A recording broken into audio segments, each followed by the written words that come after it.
The Daily Current has struck again. Their article, which says that Sarah Palin called for an invasion of the Czech Republic when in fact the Boston terrorists were from Chechnya, has almost 350,000 likes on Facebook. If you don't know, the Daily Current is a progressive news satire site here on the internet. Its brilliance is in its subtlety. It's written using traditional journalism methods, making it sound like a real news story compared to The Onion, the other popular satirical news site here on the internet, which has a lot of outlandishness and ridiculousness in its stories that make it very clearly satire. Now, this site is very new, but in just the past 6 months, several of its posts have already gone viral and been reported on by real news outlets as being real news. For example, President Bush accidentally voting for President Obama, economist Paul Krugman declaring personal bankruptcy, Michelle Bachmann accidentally embarking on a gay cruise, and now the Sarah Palin story. Now, I've actually seen some people calling on the Daily Current to be censored, that it shouldn't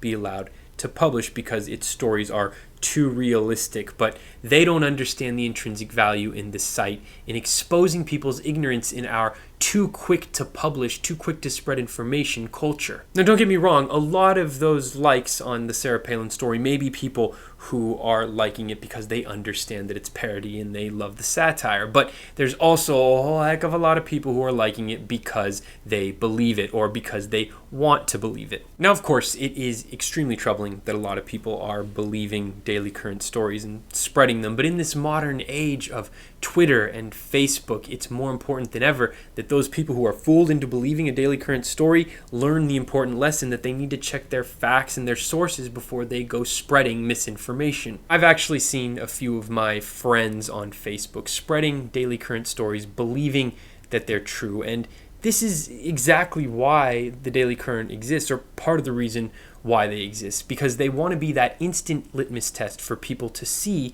if the people they're following or the news sources they're following are accurate spreaders of information. There's that, and the main reason why they exist, to give those of us in the know a little bit of a chuckle each day.